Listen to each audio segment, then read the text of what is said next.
On a golden spring morning in Boston, the city itself seemed to hold its breath. The church stood draped in ribbons of sunlight, its stained glass windows casting gentle colors onto the polished floors. Outside, the world was bursting into bloom, tulips and daffodils lining the walkway, their petals trembling in the breeze. Inside, every pew was filled with friends and family, faces bright with anticipation, voices soft with excitement, as they waited for the moment that was meant to be the beginning of Emily Parker's happily ever after. In a quiet room just off the sanctuary, Emily sat before a mirror, her hands trembling as she adjusted the delicate veil in her hair. The air shimmered with the scent of peonies and the faintest trace of her mother's perfume, lingering on the dress that had been lovingly sewn, bead by bead, over countless evenings. Her heart thudded in her chest with a mixture of nerves and hope. Today was the day she had dreamed of, the day she would promise forever to Ryan Collins, the man she thought she loved. As she took a steadying breath, the door swung open. Margaret Collins, Ryan's mother, entered with a sharp click of her heels. She was always composed, always immaculate, her posture as rigid as her smile. Today, her expression held something else, a look of satisfaction, of control. In her hand, she carried a small white envelope. Without a word, Margaret placed it on the vanity in front of Emily, the gesture deliberate. "Here," she said, her voice clipped. "Your dowry." Emily blinked, uncertain, as Margaret watched her with thinly veiled disdain. Slowly, Emily picked up the envelope and slid her finger along the seal. She pulled out a single check. Stark, impersonal, the amount written in blue ink, $128. A hush fell between them that seemed to echo through the walls. Emily stared at the check, her mind scrambling for understanding. She looked up at Margaret, searching her face for some sign of kindness, some glimmer of affection, but found only cold satisfaction. This is the dowry?" she whispered, her voice barely more than a breath.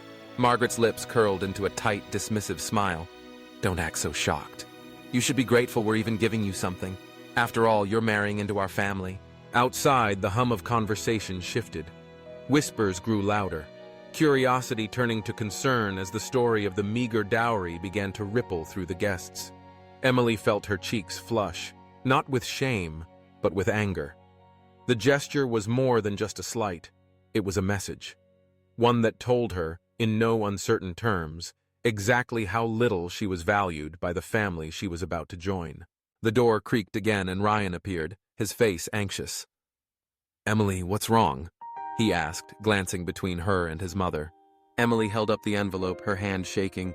"Your mother thinks my worth is $128. Ryan's jaw tightened. For a moment, she saw a flicker of conflict in his eyes, but it faded quickly, replaced by the same weary resignation she'd seen before when his mother was near. "It's just tradition," he muttered, avoiding her gaze. "Don't make a scene, it doesn't matter." But it did matter. It mattered more than he understood. Emily stood, her veil quivering as she rose. Her reflection in the mirror showed not a blushing bride, but a woman on the edge of a decision that would change everything. She turned to face them, her voice ringing clear and strong. "A dowry isn't about the money. It's about respect.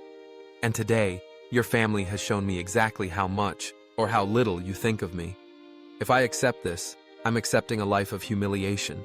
The words hung in the air, heavy and unyielding. From the sanctuary, the sound of gasps carried through the doors, the guests' curiosity morphing into shock. With a steady hand, Emily tore the check into 2 pieces. The paper split with a soft, final sound. She slipped off her engagement ring and placed it gently on the vanity, the metal glinting coldly in the morning light. "This wedding is over," she said, her voice soft but unbreakable. For a heartbeat, everything stood still. Then chaos erupted.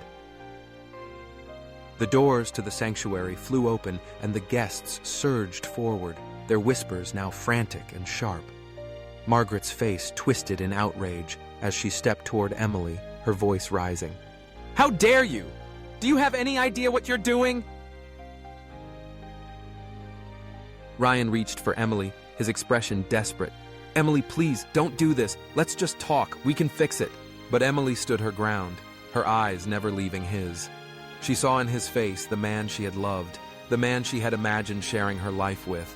But she also saw the truth that when it mattered most, he chose silence over support. In that moment, Emily's father stepped forward from the crowd. He was a quiet man, gentle and unassuming, but his presence filled the space with calm. Without a word, he approached the priest, a thick folder in his hands. He turned to face the crowd, his voice steady and clear. "Since you all value money so much, let me tell you what my wife and I had prepared as a gift for Emily and her new husband." He opened the folder, revealing a collection of documents, property deeds, stock certificates, and a check worth $500,000. A collective gasp swept through the church. Margaret's face drained of color. Ryan's hands began to tremble. Mr. Parker's eyes were cold, his words measured. "We were ready to entrust our daughter and her future husband with everything we have, but clearly, she is not welcome here." For a long moment, no one moved. The truth of what had been lost settled over the room like a shadow. Margaret stumbled forward, her voice cracking. "Emily, wait, we didn't mean it. We thought, please, forgive us." Ryan reached for her, his grip tight, almost pleading. "Emily, don't do this. We need you. I need you." Emily looked at him, her heart aching for what could have been. But she saw now that the love she thought she had was built on shaky ground. She saw that respect, not wealth, was the foundation of a good marriage. She shook her head, tears shining in her eyes. "No, Ryan, you don't need me. You need my parents' money, and that's the difference." She turned away, lifting the hem of her gown, and walked down the aisle, not to the altar, but to the open doors, to the world beyond, as guests watched in stunned silence. The church that had been filled with hope and joy now echoed with the lessons of pride, greed, and the cost of disrespect. Outside, the air was crisp and bright, the sunlight washing over her as she stepped into a future she had never imagined. Her parents joined her, their faces etched with sorrow and pride. Emily felt tears slip down her cheeks, but her heart beat with a new kind of freedom, a freedom born from dignity, not compromise. As they drove away, the city faded behind them. Emily stared out the window, her mind swirling with memories and regrets. She thought of the promise she had made to herself as a girl, to never settle for less than she deserved. Today, she had kept that promise, even though it meant letting go of the life she thought she wanted. Beside her, her father reached over and gently squeezed her hand. His voice was warm and gentle, filled with the wisdom of a lifetime. "A good marriage isn't built on money, sweetheart. It's built on respect, and you made the right choice." Emily let the words settle in her heart. She knew the road ahead would not be easy. There would be questions, gossip, moments of doubt. But she also knew that she had chosen herself, chosen her worth, and that choice would shape the rest of her life. In the days that followed, news of the broken wedding spread like wildfire. The Collins family, once held in high regard, became the subject of scandal and whispers. Their reputation, carefully cultivated over generations, was shattered. Margaret retreated from society, her pride wounded. Ryan moved through the days in a daze, haunted by what he had lost, not just the money, but the woman who had shown him what real courage looked like. For Emily, the world opened up in unexpected ways. Friends reached out with words of support, some sharing their own stories of choices made in the name of dignity. Her family drew closer, their bonds strengthened by adversity.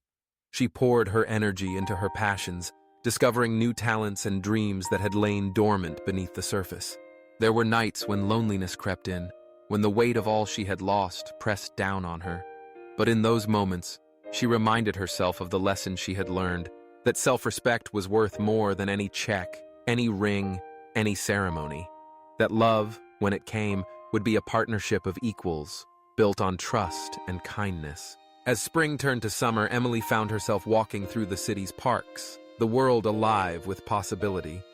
She watched young couples laughing together, families picnicking on the grass, children chasing butterflies beneath the trees. She realized that happiness was not a destination, but a journey, one that began with a single brave step. And so she moved forward, her heart open to the life that awaited her. She carried with her the memory of the day she chose dignity over disgrace, respect over riches. She knew the road would have its challenges, but she faced them with the quiet strength of someone who had learned, in the hardest way, that she was enough.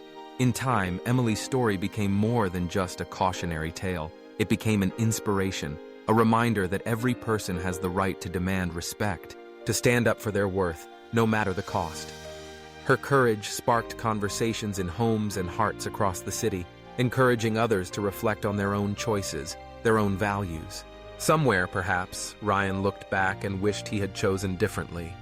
Perhaps Margaret, in her solitude, thought of the daughter-in-law she might have had, the family she could have built. But for Emily, there was no regret, only gratitude for the lesson learned, the freedom won. As dusk settled over the city, Emily sat on her balcony, watching the lights flicker on in the windows below. She thought of all the people who had supported her, of the love that surrounded her, even if it didn't come in the form she had once imagined.